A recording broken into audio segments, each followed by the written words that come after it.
बिस्मिल्लाहिर्रहमानिर्रहीम। अस्सलाम वालेकुम मेट्स क्लास। कैसे हैं स्टूडेंट्स? मैं उम्मीद करती हूँ सब ठीक होंगे। चलो बेटे उर्दू की बुक खोलें। हम पढ़ रहे थे मिर्ज़ा गालिब के दातो खसाइल और ये आज हम उसकी करेंगे एक्सरसाइज। मिर्ज़ा गालिब कैसे अखलाक के मालिक थे?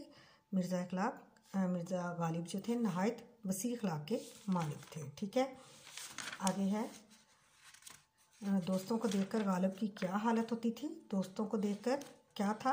उनका दिल बाग बाग हो जाता था। मिर्ज़ा गालिब को कहाँ कहाँ से खत आते थे? मिर्ज़ा गालिब को मुल्क के हिंदुस्तान के कोने कोने से खत आते थे।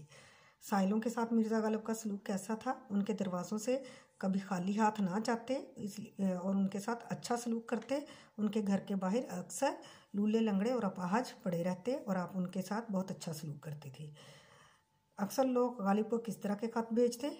बेरंग खत भेजते थे। दोस्तों मिर्ज़ा गालिब के मिजाज की ख़ास खूबी क्या थी? वो हिवाने उनके मिजाज की ज़राफ़त मिजाजी जो ज़राफ़त मिजाजी थी उनके मिजाज की ख़ास खूबी थी। मिर्ज़ा गालिब को कौन सा फल पसंद था? मिर्ज़ा गालिब को आम बहुत पसंद था। सबक मिर्ज़ा गालिब के दातो खसाइल को किस किताब से लिया गया है? यादगार गालिब से। मिर्ज़ा गालिब के दातो खसाइल के मुसन्निफ़ कौन हैं? इसके मुसन्निफ़ मौलाना अल्ताफ़ हुसैन हाली हैं। ठीक है, आज हम इतना ही। आपने ये 2-2 नंबर के बड़े सवाल होते हैं, इनको आपने अच्छे से याद करना है। ओके, अल्लाह हाफिज़।